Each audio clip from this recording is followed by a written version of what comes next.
Shalom. Hi, I'm Luke Smithams, as stated. I'm the president of CFI, Center for Inquiry. It's the only atheist group on campus. Trust me, I've checked. But that is something we can say that RatioChristi can't, so, there's that. So I'm here to introduce you to Justin Schieber. Justin Schieber is the former co-host of Reasonable Doubts, our radio show and podcast, and current host of Real Atheology at realatheology.com. It's a conversational podcast focusing on contemporary academic philosophy of religion. Justin has lectured on philosophical arguments on the existence of God and has participated in many public debates throughout the United States and Canada.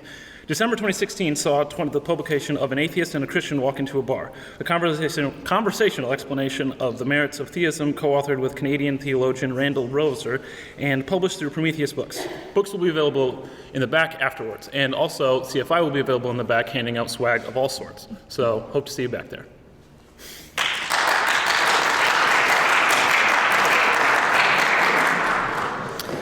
Thank you, Luke.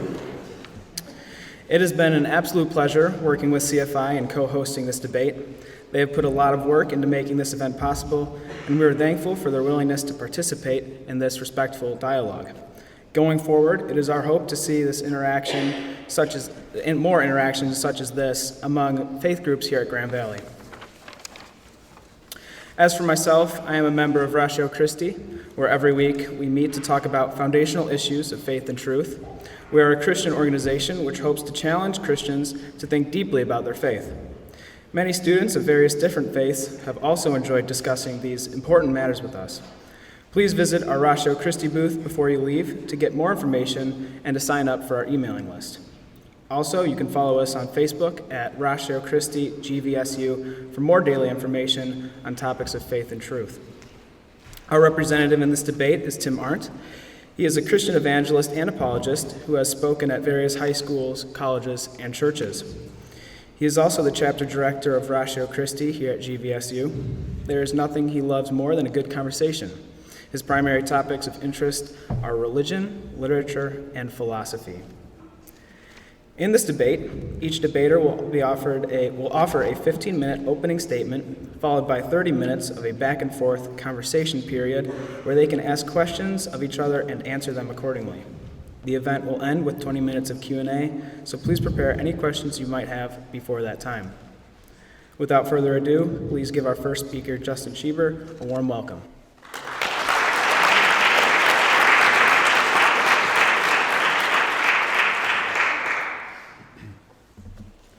Well, good evening. I'm delighted to be here today to speak with you guys on the topic of God and suffering. Thank you, Tim. I'm confident that we'll have a productive conversation here tonight. I want to begin by again thanking the Center for Inquiry and RatioChristi groups here at Grand Valley State University. For helping to organize this event. I want to thank our moderator, CJ Thompson, for working with us, and I, of course, want to thank all of you for coming out tonight. Too often, I think people like to kind of circle around their respective echo chambers and rarely expose themselves to the other side, and so I think we can all appreciate that. What Tim and I are going to be doing tonight is comparing two very different metaphysical theories or worldviews about what kinds of things exist in the world, in order to see which one is the best explanation for certain facts about suffering in the world. One view on the proverbial table tonight, advocated by my opponent, is a view of the world which includes a God. So what kind of God? Well, for reasons both of historical contingency and some reasons philosophical in nature, the kind of God being taken seriously most of the time in philosophical discussion is a view of God that we might call classical theism. Now, at a minimum, the kind of deity which this posits is an immaterial person with some key characteristics. Omnipotence, which is all-powerful. So this means that God is not limited to various different circumstances or even by the laws of nature, because he's their very author. Omniscience, which means that God knows everything that can be known. And moral perfection. Moreover, this God is said to be responsible for all things that exist. So because comparisons, of course, require two different things in order to be compared, we need to talk about the other hypothesis on the table tonight, the competition. So I'm going to be defending a certain atheistic view of the world. And we'll call it the hypothesis of indifference. Ultimately, the hypothesis of indifference posits that the universe is uncreated and causally closed. There are no forces which exist outside of the natural world, but which are also capable of interacting within the natural world. We, as a primate species, were not created for any purpose of a god, and for the sake of simplicity, you may choose to think of the hypothesis of indifference as just the negation of theism. So you may think of it as atheism. Now, given that I want to get us to start thinking about certain facts of suffering as a kind of body of evidence, it might be a good idea then to get clear on what we mean when we use the word evidence. So, philosopher of science at Johns Hopkins University, Victor DeFate, writes, "The most widely accepted probabilistic account of evidence is the so-called increase in probability or positive relevance account.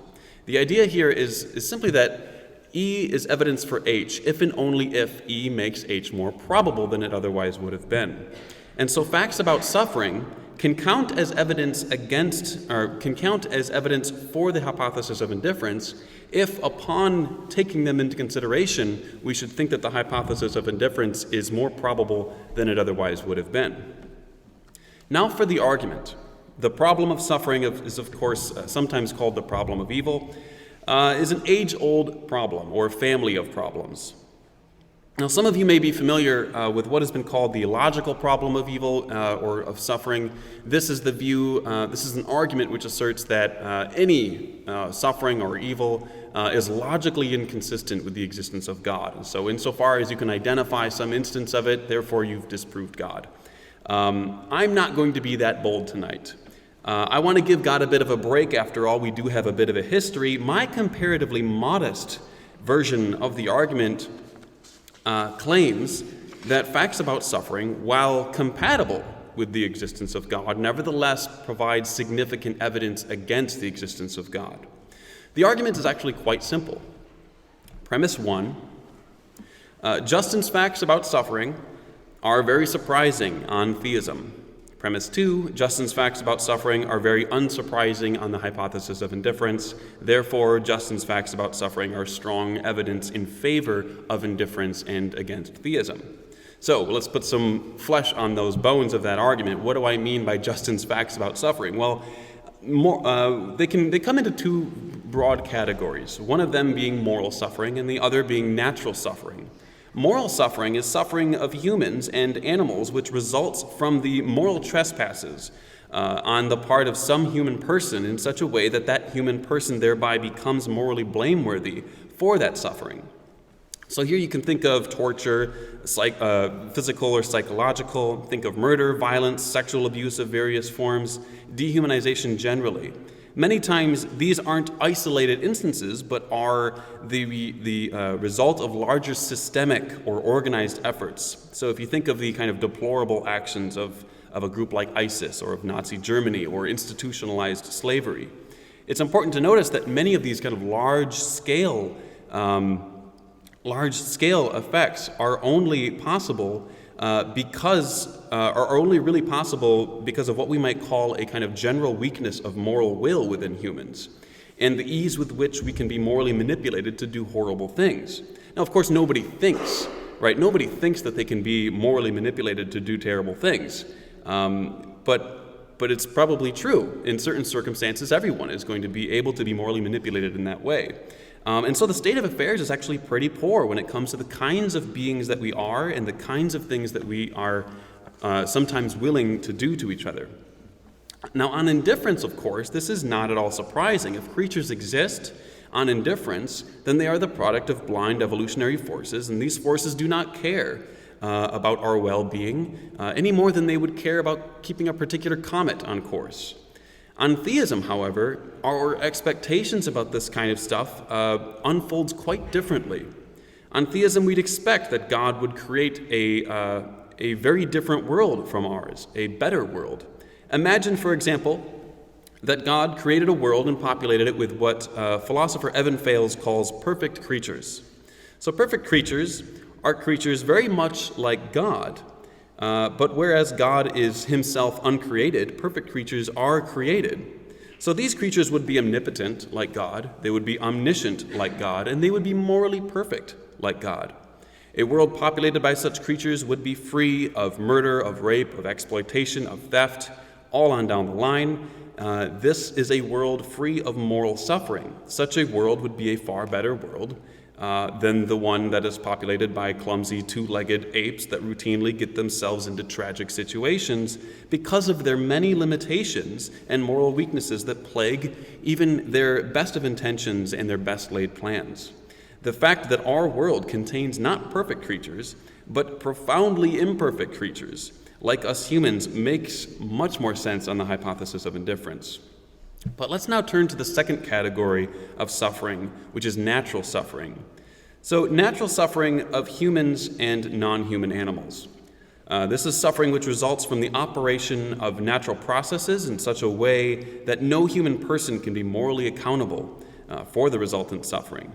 In River Out of Eden, biologist Richard Dawkins writes, quote, "The total amount of suffering per year in the natural world is beyond all decent contemplation.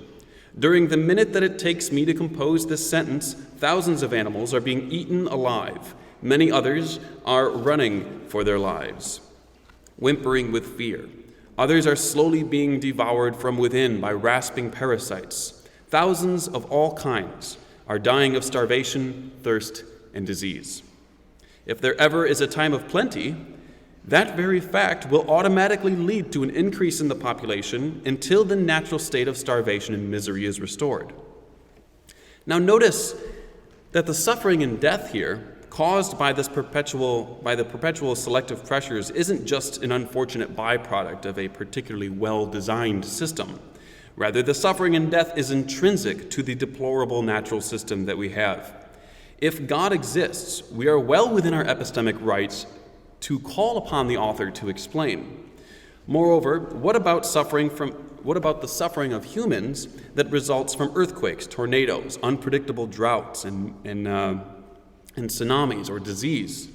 How can the setting up of such a system be the making of a being of maximum moral perfection, unlimited resources, and unlimited intelligence, when he had so many other options available to him as an omnipotent being? Perhaps no such being exists. Perhaps indifference is true. After all, indifference has no explanatory problem here. Again, natural laws that lead to natural disasters do not care for us. Moreover, Darwinian processes of this sort are the only way in which an indifferent cosmos might bring about human persons. It seems clear to me, then, that natural suffering as well favors indifference over theism. So how might somebody respond to an argument like this? One way in which it seems that God, if he exists, could be justified in allowing an instance of suffering is if it was logically necessary to achieve some greater good. To illustrate the kind of notion of moral justification at work here, think of how a doctor is clearly morally justified in inflicting pain upon a child, but only because that pain happens to be the unfortunate byproduct or result of some medically necessary treatment. But this example, of course, illuminates another important detail about the kinds of moral justification that are needed on theism. The greater good being identified here can't just be any greater good. Rather, the greater good being identified must be for the primary benefit of the sufferer in question in order to justify that suffering. So what do I mean here? Well, consider how utterly perverse it would be for a doctor to inflict suffering upon an innocent child in the form of some medically unnecessary surgery, for example, merely to inform medical students so that they can gain some benefit of surgical knowledge. Now, even if it leads to the greater good of those medical students going on in their career and helping others, that doesn't justify the child's suffering, because it was not for the primary benefit of that child. That child was exploited. It was made to feel suffering for the benefit of somebody else. That is what exploitation means. A perfect God would never exploit. Now, because my arguments are aimed at theism generally, it might be tempting to argue that when we add kind of certain Christian-specific doctrines to the core hypothesis of theism, that my observations would, in fact, be much more likely on theism. that the observations of suffering would be. However, this would be an incomplete response at best. One must do more than simply add new claims to the core hypothesis of theism, which would help to explain the facts about suffering. One must also demonstrate for us tonight that there is an antecedent reason for thinking that these additional theological claims are actually likely to be true if theism is true. Without such a reason, these arguments remain unscathed by these additional theological assertions. Because the question is not whether or not we can construct a story that makes these observations cohere with theism. The question is whether or not theism or indifference better explains these observations. My opponent, if he wishes to show that facts about suffering do not constitute significant evidence for theism, he will need to show how his view, theism, explains these facts better than indifference. And ladies and gentlemen, unless and until he does this, I think it remains quite clear that certain facts about suffering provide very significant evidence for the hypothesis of indifference over theism. Thank you very much.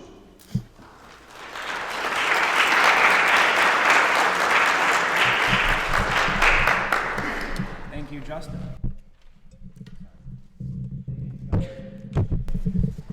Now, we can give a warm welcome to our next speaker, Tim.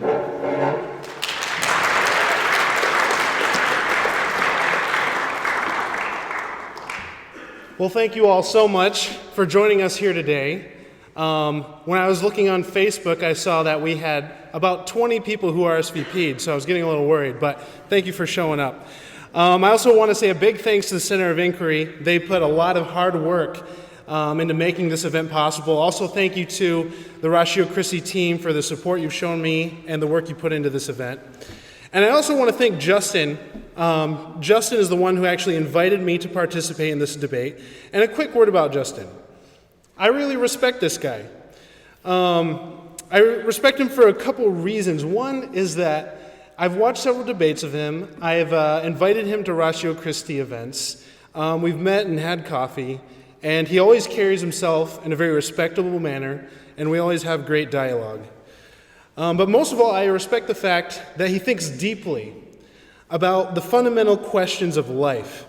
Even though we're on the opposite spectrums of belief, I would commend his example to anyone in taking the time to thoroughly research what it is that you believe and why you believe it. And I guess it might seem odd for an opposing debater to do this, but I would recommend his book to anyone. It is a great example of how an atheist and a Christian can have a deep and respectable conversation on matters that they are most divided on, but also the matters that are most important. So real quick, I just wanted to be sensitive here. And just on the front end, I wanted to apologize to anyone in this room who might be going through a time of intense suffering right now. If you're facing the problem of suffering in a very real and personal way, I'm afraid that our debating on issues of logic may sound insensitive. I've been through one period of my life where I faced severe emotional suffering, and all the logic in the world was of no comfort to me. So I just want to say that if anyone is experiencing suffering right now, I would love to talk with you after the event about your experience. So when we look at the problem of evil or suffering, we need to realize that there are actually many problems of evil. We would group them into three major types. The first is commonly called the religious problem of evil, or one could say the personal problem of evil. As I've mentioned, our personal experience usually isn't fixed by any amount of reasoning. If someone told you about a recent loss in the family, and then you were to offer them logical justifications and formulas for the existence of evil, you would probably receive a well-deserved slap in the face. What helps people come to peace or closure in suffering will look different for everyone. For you, it may be a friendship. For another, it may be an inspirational experience. For someone else, it may just take time and much contemplation. There is no one answer fixes all for personal suffering and coming to cope with the emotional aspect of the religious problem of evil. So that is one type of problem of evil. The second type, Justin mentioned, is called the logical problem of evil, and this is a family of problems of evil. If we were having this debate right now in the 50s or 60s, and by the looks of this stage, we probably could have been, we would be debating about the logical problem of evil.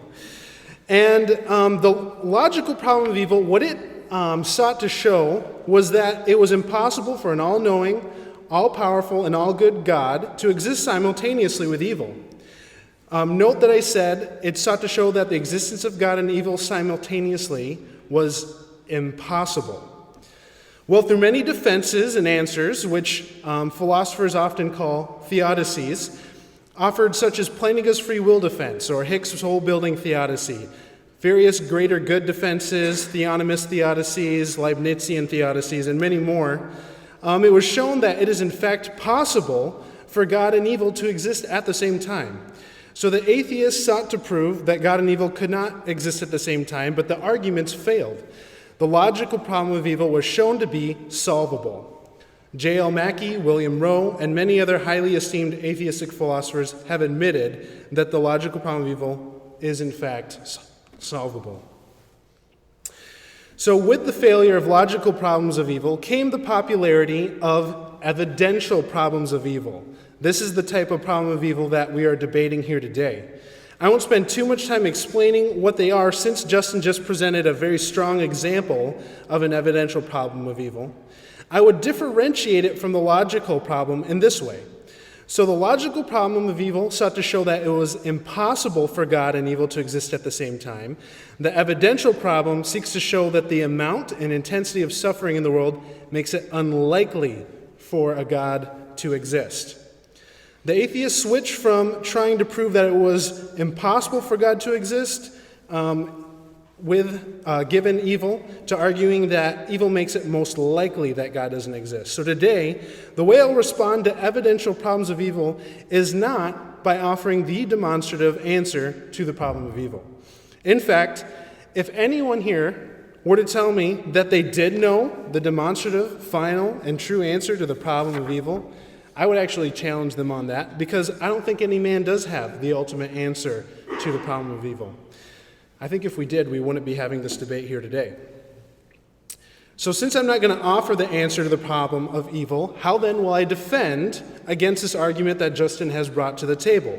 Well, defense is exactly what I shall do, and evidential arguments claim to provide evidence that show it is not likely that God or a God exists. And all I will be attempting to do this evening is showing that evidential arguments are weak and ultimately unsuccessful in accomplishing their goal. This is my approach to evidential problems of evil. So my first challenge to evidential problems of evil is that they cannot weaken enough forms of theism in order for atheism to be the more likely conclusion. Let me explain. So let's say they have a valid, sound, and very plausible evidential problem of evil. Let's say this argument successfully demonstrates that it is unlikely that there is an all-knowing, all-powerful, and all-good God. What it does not do is demonstrate that atheism is the natural conclusion of this successful argument. What it actually does is it provides a challenge to one characteristic of a God, namely knowledge, power, or goodness. To say that God cannot have these three characteristics does not naturally lead to God not existing.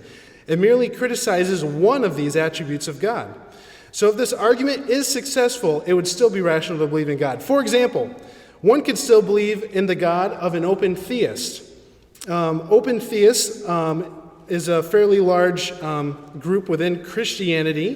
They have seminaries, they have churches, and they really believe that God is not powerful enough to fix all the problems in the world. So you could, even if this argument is successful, you could still be an open theist. Or there are many people who do believe in a God, but hate him. So you could say, sure, this evidential argument is successful, and God is evil, and I hate him. But it does not lead you to atheism. It just merely criticizes one characteristic of him. You pick. So in summary, even if this argument is successful, it fails to show that atheism is the best alternative. The argument then, if successful, serves to point you in the direction of what kind of God you believe in, not that there is no God. So you'll notice that I keep saying, if successful. This argument does not lead to atheism. However, now I want to quickly argue that it is highly unlikely for there to be a successful evidential problem of evil. So evidential problems of evil employ inductive reasoning. This is reasoning that leads to a most likely or a not likely conclusion. One difficulty of using inductive reasoning is that one must include all variables concerning the matter in question, or at least as many variables as possible. In this case, the evidential argument against God needs to address all of the positive arguments for the existence of God. And let me give you a quick analogy showing you why the positive arguments for the existence of God need to be addressed. I'll quickly note that my analogy is based on an analogy created by Alvin Plantinga, but I've adapted it for our purposes here. So let's say there's a guy named Phil, and Phil is a Filipino. And I'm a Filipino, by the way. So Phil the Filipino is a lifeguard. And we are trying to determine whether or not he is able to swim. So let's say we find a very accurate statistic that says only 10% of Filipinos can swim. We have just received factual data that successfully demonstrates to us that it is highly unlikely that Phil is able to swim. With the data given, the odds are good enough that I would bet on Phil not being able to swim. With the data provided, we come to a quality inductive argument showing us that it's very unlikely that Phil can swim, case closed.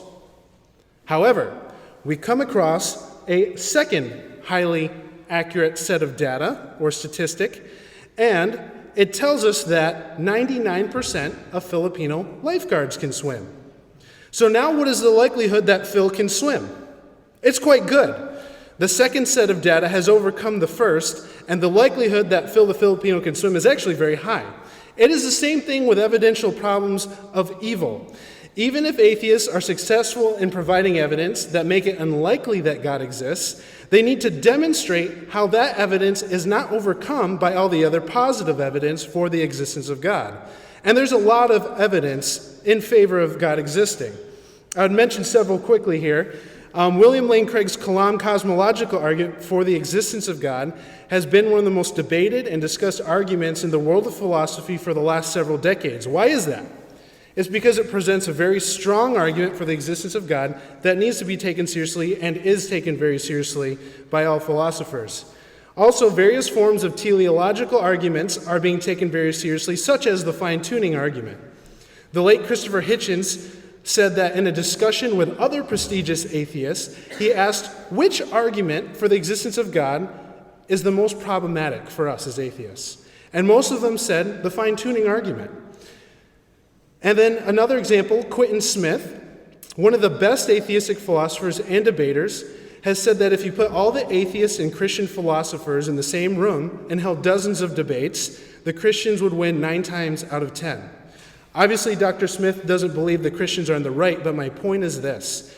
The atheists cannot disregard the positive arguments for the existence of God, and it is highly unlikely that they will be able to demonstrate that their negative evidence for God's existence is not overcome by the positive evidence for God's existence. So let me summarize and conclude everything I've covered so far. I'm arguing that I can provide a sufficient defense to evidential problems of evil just by showing that the arguments are unsuccessful. The 2 main points I provided you are that evidential arguments do not weaken enough forms of theism in order for atheism to be the best option. And I also pointed out that evidential arguments are unable to show that the negative evidence they might provide cannot be overcome by the pantheon of positive evidence in favor of the existence of God. It is my conclusion that after considering these arguments, that belief in God remains rational. Thank you.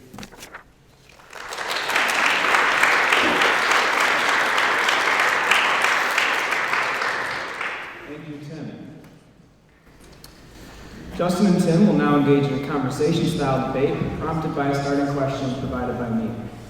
In this segment, each debater will have the chance to respond to the other and ask their own questions following the initial one. If necessary, I will interject with questions of my own to guide the conversation, to move things along, or simply to ask for clarification. I would ask that the debaters respect each other's time and not interrupt the initial thoughts of the debater addressed. With that, let's begin. Tim has argued that evidential problems of evil cannot successfully weaken enough forms of theism in order for atheism to be the more plausible option. Justin, how would you respond to this argument? I think in some sense that is correct, but notice, so there are a number of different ways in which someone might define atheism. And the way I defined it here was the negation of theism, and theism I was using as a reference to specifically classical theism. So you're right in that the problem of evil is obviously not going to be a problem for an evil god or something like that, right? Or of a kind of ancient Greek pantheon where they're all battling it out for land supremacy or something like that. So you're absolutely right. It's not going to affect all views of theism, but on specifically classical theism, I think it's a very serious problem. And so just to clarify here, so for example, I referenced open theists who are broadly considered evangelical Christians, and they would simply say God isn't all-powerful to defeat all evil. So even though that's not fitting your definition of classical theism, based on your admission here, it would be acceptable in light of the evidential argument to become an open theist, an evangelical Christian. Well, the question of whether or not it's acceptable to be, whether or not it's you're within your epistemic rights, whether or not it can be rational to be a theist, I think is a separate question from the topic tonight, which is about whether or not certain facts about suffering can be significant evidence against a specific form of theism. So yeah, it might be possible that open theists, persons who interpret God's omniscience as limited by future contingencies, so God doesn't know the future. This argument is not going to have much weight for them. That's certainly true. But I think that they're significant enough of a minority for that to not be a terribly interesting debate on its own. Yeah, and then the main point of my argument, I believe so stanzo that atheism does not seem to be the best option. It seems to be just one of many, and the arguments we're providing, the factual data, is not I would say it's not sufficient enough to lead to atheism. So that's all I'm trying to say with this. Sure. So when I notice how I phrased my argument, it was comparative inference to the best explanation, right? So when we could stand here all day and look at every single possible coherent worldview, but I think for pragmatic purposes and for cultural purposes of culturally relevant ideas, it's a good idea to narrow things down and to ask what best explains certain facts about suffering. And I think that theism has a really tough time explaining some of these facts, even if other forms of theism might not think of it as much of a big deal. Thank you.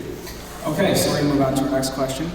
Tim, Justin has argued that any greater good resulting from suffering must be for the good of the individual suffering. How would you respond to this claim? So with questions of what is the greater good, they're very difficult questions. And I would say they're difficult questions because here we are, we live in a very limited, with a very limited perspective.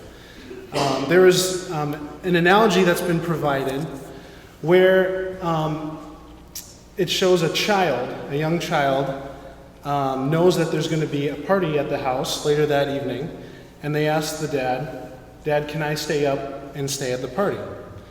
And the dad says, no, you can't. You have to go to bed. And the kid doesn't understand, it's awful, and it's the worst decision the dad could ever make in the child's eyes. Well, the father has a lot of things to think through that the child isn't thinking of through. One is, how does the child's bedtime affect his behavior when he stays up late in the following days? Do my visitors even want to have this kid around? And many, many other factors that the child isn't thinking about.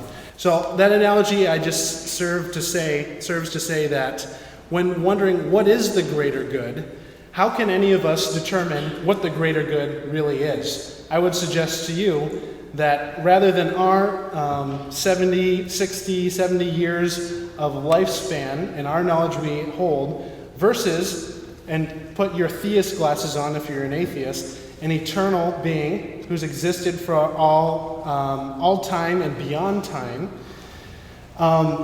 who would have the better perspective of what the greater good is? So basically what I'm saying is it's very difficult for us on a limited level to determine what is the greater good.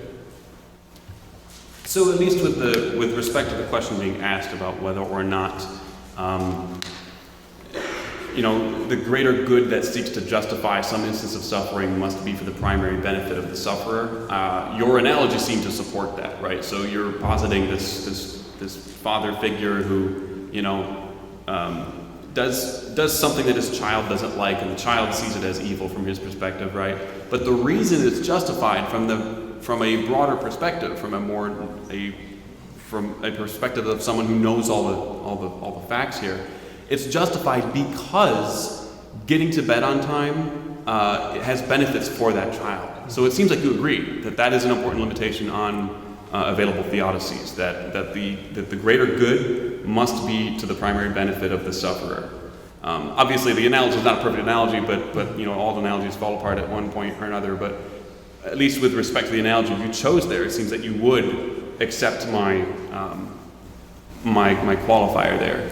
What I would say is that the primary benefit, sure, let's say it'd be to the primary benefit of the sufferer, but my point is that there could be lots of aspects surrounding the suffering that we have no way of interpreting and knowing how it impacts the greater good for that person, as well as the rest of, the timeline and history and that sort of thing. Yeah, I would agree. I think that's a separate issue from whether or not the greater good needs to be for the primary benefit of the sufferer.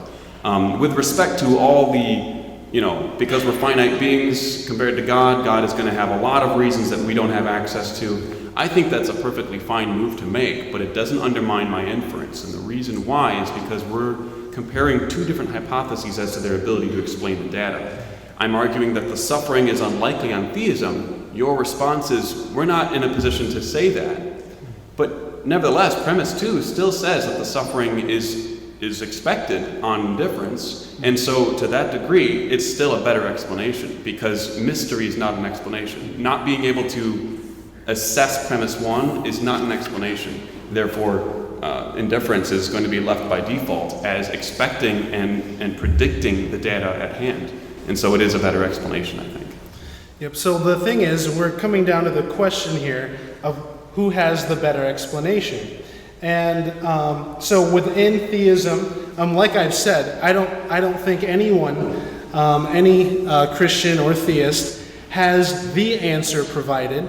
And I would note that it seems that, at least within Christianity, it's very, very clear that God does not provide the demonstrative answer. But what Christians have done is we have provide answers.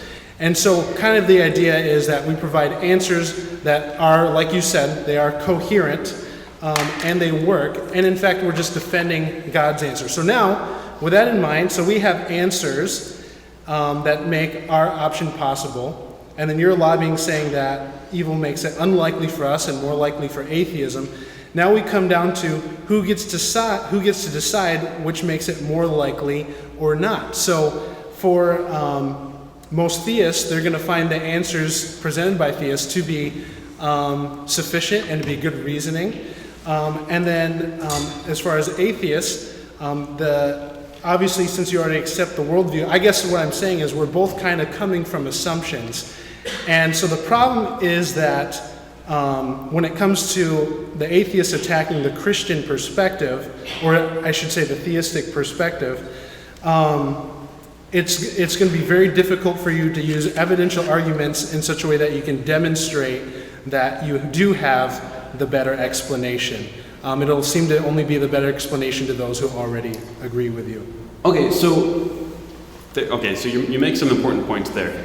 But what I disagree in the sense that you can say that it's just a matter of where you're starting from, who's going to have the best explanation, right? So as a thought experiment, let's say that both you and I thought that, setting aside all the facts about suffering that I presented today, you and I were very familiar with all the reasons for and against God. And let's say that you and I are just pure agnostics. We are just right in the middle. You have no idea you don't know where to lean, right? And I don't know where to lean. And we're just standing here we're not atheists, we're not theists, we're just complete agnostics. We don't know the answer. It's all ambiguous to us. Now we take on board facts about suffering. So this draws a distinction between all else being equal, and so in the sense of, if all else is being equal, if the evidence is equal from our perspective, and then we bring on this new evidence, all else being equal, what should that evidence tell us toward? What would be your answer to that? Right, in your situation here as true 50%ers, if you demonstrate evidence for the one evidence, then sure, it would lean you to the 51%. Yes, yeah, and that's what I'm saying here. And I'm not just saying that it would move you toward, I'm saying it's significant evidence. It would move you in a very substantive way toward atheism. And so, while it's true that there are other arguments for theism, answering this one question tonight does not permit you to conclude, therefore atheism or therefore theism. I'm just saying that this is a huge, important, and big problem for theism. And I don't think that there are any plausible answers for it. I'm not saying that it disproves theism, but I'm saying that this should give some serious pause to persons of theistic tendencies. Yep.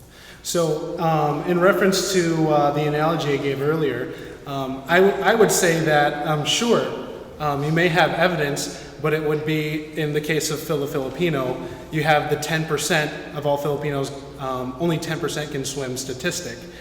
So you have to include positive arguments, and the thing you need to know is that even some of the major atheistic philosophers who proposed the evidential argument. So, for example, Michael Martin, prior to Roe, his evidential argument would have been the most well-known, the most famous, and he recognized this, and so he had to include the positive arguments for God's existence in his evidential argument. He understood that it has to be in there, and so what he said was, I find no merit in the positive evidence for the existence of God. And so, given he finds no merit in it, then he finds some evidence for atheism, then sure, that would apply well to him. But the thing I think is important is today, especially we're 50, 60 years removed now, we're seeing that a lot of people, including atheists, are taking the positive evidence for theism much more seriously than they were back in that day. And it's the variable, you can't ignore it. So the problem then for the atheist is, how do you demonstrate that your evidence is not overcome by the rest of the positive evidence? Sure. So, I would object to your attribution of Roe, that his lack of inclusion of positive arguments for God was a problem in his paper. I think that his paper was simply arguing, his 1979 paper, I'm assuming we're talking about. I wasn't criticizing Roe. Oh, no. I was just saying Michael Martin included it in his. But. Oh, okay, I got you. All right. No, I do not think that answering this one question gives a conclusion. I'm only arguing that this is significant evidence. Now, what that means, though, is that if you take seriously the argument, you do need to be able to provide and defend good theistic arguments. And there are interesting arguments out there, to be sure. I don't find them compelling, but of course that's a broader scope than our debate here tonight. Okay, so the next question. Tim has argued that the inductive arguments of suffering are only successful in working against certain forms of theism, not open theism. How would you respond to this, Justin? Yeah, we've already gone back and forth on that specific issue, but yeah. Okay. So, Justin has argued that the facts of suffering in the world are not very surprising given naturalism. Tim, how would you respond to this argument? So he's saying that, just kind of repeating what Justin said here, and correct me if I'm wrong, but within naturalism, we have Darwinian evolution, and we have death is necessary and suffering is necessary in order for there to be existence. I guess I'd say it's a very, it's a valid point. I guess my critique of it would be is that within a naturalistic worldview, you'd have a hard time seeing this as an evil thing or as a bad thing. If there's suffering in the world, sure, it feels bad, but then as a good naturalist, we should be rejoicing that there's suffering and that the lowlier beings are dying off so that we can progress as beings and as life forms. So my point is, it's you bring up a good point. My only criticism is that when you're in the world of naturalism, there are difficulties in seeing the suffering as being a bad thing. I guess I would challenge you on that. Why is that? What leads you to think that naturalism can't view suffering as a bad thing? It seems obvious that a state of being in suffering is an intrinsically bad state of affairs, such that it provides irreducibly normative reasons to avoid and to not inflict upon others. It seems to me like that's just something obvious. And it seems to me that if, absent defeaters, I don't see how that's something that is not rationally available to the naturalist. Right. Like you said, I think it's obvious on the personal level, but I'm saying on a worldview level, on the meta-narrative level, it's hard to, and I know we've talked about this on Facebook this week, but it's hard to, first of all, to see there being moral evils, but then it's hard to see any objective problem with suffering given a naturalistic worldview. Sure, subjectively it's bad, I'm the one feeling the pain, but objectively, in the span of things, we're all just participating in becoming greater life forms. So, yeah, I mean, well, so I think that there's a kind of premise in there that I think we should object to, the idea that we're becoming greater life forms. I mean, evolution doesn't, it's not progressing in the sense of progressing towards some goal, right? Like it's not a static. Right. It's just a matter of, given the circumstances, you're going to have different selective pressures providing change in the populations, right? So there's no sense in which we're better.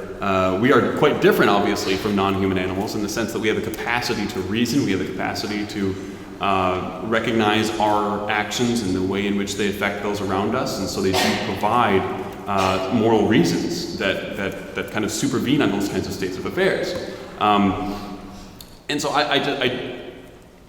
maybe it's a problem with my imagination, but I just don't see how these, how you can say that these bad states of affairs are not bad on naturalism. It seems quite obvious that not only are they subjectively bad, as you say, but they quite obviously are just bad states of affairs, and we are aware of them, and they give us reasons to avoid and to not inflict upon others. And so, I guess I don't follow your intuition there. But great points. Okay, and move on to our next question. Tim has asserted that the logical problems of suffering, as opposed to the evidential problems of suffering, have been completely refuted. Justin, how would you agree with this, or would you disagree with this? Oh, I'm sorry. The question was that the logical problem is refuted, and if I object to this? The way I worded it was, it's been admitted that the logical problem is solvable. Okay. So I would agree in the sense that I think Mackey's specific version of the logical argument has been solved. I'm not remotely convinced that, say, I'm going to stop name dropping here. I'm not remotely convinced that there are not other versions within the literature that have not been adequately responded to, such that I think that they are compelling arguments, logical versions of them. Whether or not I'd be confident enough to defend them is another issue, but I think there are arguments out there that are better than Mackey's and that have not received much attention. But you would agree that the reason we're talking about evidential arguments here today is because I feel of the confident state defending an evidential logical argument. arguments are in. They're not in a very defendable state. So, I think that within philosophy of religion, I think that is the popular view, yes. okay. But that's I'll stop there. Okay. Okay. Tim has argued that defending against evidential arguments is sufficient, and that the theist does not need to offer a theodicy. Justin, how would you respond to this argument? I don't understand it. In the sense that quite clearly, well, so I guess could you maybe elaborate on Sure. So basically, evidential problems of evil, it's an argument lobbied against theism, basically. And it's saying this is a problem. And so what I'm saying is I don't need to provide the demonstrative final answer to solve it that will compel everyone, namely because the answer doesn't exist. Okay, I agree with that then. Right. I agree that you don't have to provide an answer that everyone will find convincing. Right. But I don't know that that's Right. anything other than a trivial statement. I don't know that that you're obligated to do that really for anything. I think that if you have a significant evidential problem with your view, you should have answers that you find compelling to yourself or to your peers. Because I think that quite obviously, if you just ignore it, that should be that should be seen as at least somewhat irresponsible as a thinking individual, right? I'm not saying that that's what you're doing. I'm saying that if one were to do that, that would be irresponsible. So yeah, I guess. So for me, what's the interesting question is what are the answers to it, and are there plausible answers on theism for these evidential problems? Because I don't think there are. So. Let me we've been talking in abstract terms here for the most part. Let's kind of dive into a specific example, perhaps that might be of more help. So as you're familiar with Rowe's 1979 paper, he kind of posits this story in which this fawn is in this forest and lightning strikes a dead tree and all the forest is, it's all very dry wood, and so it erupts in a forest fire rather quickly. The fawn, no one is around to see the fawn. The fawn gets trapped, starts to be horribly burned, and lies in agony for several days before ultimately dying. So the question is, okay, well, there wasn't anyone around to learn some, compassion toward animals in which they might spend the rest of their life working at John Stewart's farm or something, right? So there was no person to gain a benefit in that way. But again, the point that I made was that the suffering would need to be for the primary benefit of the fawn, and the fawn is now dead, so it doesn't seem that the fawn, unless all dogs go to heaven as well as fawns do, that seems unlikely, but so the question is, okay, well, we know that kind of thing happens every day, every second in the wild. Do we have access to reasons that can plausibly explain that on theism, or are we left to mystery, which again is the opposite of a good explanation? So I will answer your question, but I think it is important. I'll go back to the abstract for a second. Sure. So what I was saying was I can't offer you the reason, right? But I guess my main point is, with the nature of this argument is it's an attack upon theism, and I'm not required to provide the answer, but if I can dismantle the attack and render it weak or useless, then I've successfully defended the theistic position. So in the case of the fawn, I think there are ways I could apply the arguments I've already provided, but everyone's heard those plenty of times, so I'll give another one. So within this kind of evidential argument, what the atheist needs to demonstrate then is they need to demonstrate a world that would be better and how it would work. So let's say, and it can't just apply to one instance. So it's not we have a God flying around stopping the natural order. You need to adjust the natural order to fit it. So let's say we have a world with no lightning. Well, in this case, you need to demonstrate how that world is going to be a better world than the world that does have lightning. So you have to see the big picture, not just the individual picture. And some problems with that on the offhand is perhaps without seeing lightning, it would have slowly held mankind back from discovering electricity and various other reasons, and reasons we're not even thinking of. But I guess my main point is, what world would you produce that stops these kinds of suffering, and how can you prove that that world will indeed have less suffering than the world that you're proposing? Sure. Yeah, in my opening statement, I provided such a world. So if you recall in my opening statement, I talked about how God could create perfect persons, and these are kind of miniature gods. They're little clones of gods. Perhaps they exist necessarily. Perhaps God creates them in every possible world. And he creates them at every moment in time. And so these are persons who are omniscient, omnipotent, and morally perfect. And they never really, there's not really any, they don't really get into tension much because like God, they all have the same aim. They are all oriented toward the good. This takes all the good things, all the great-making properties found within God, and it multiplies them without introducing the evils that, say, free will would bring. Moreover, they are in a sense free. They're in the same sense of freedom that God has. God isn't free in the libertarian sense, but he's free in the sense that he's free from irrational desires and motivations, right?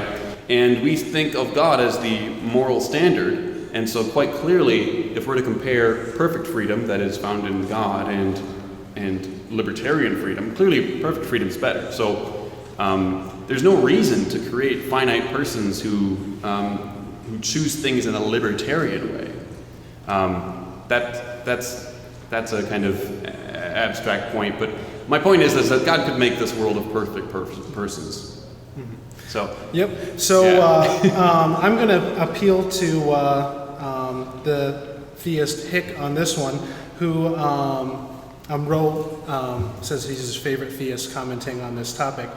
But he would argue that it's impossible to argue that either superhumans or subhumans are better than humans.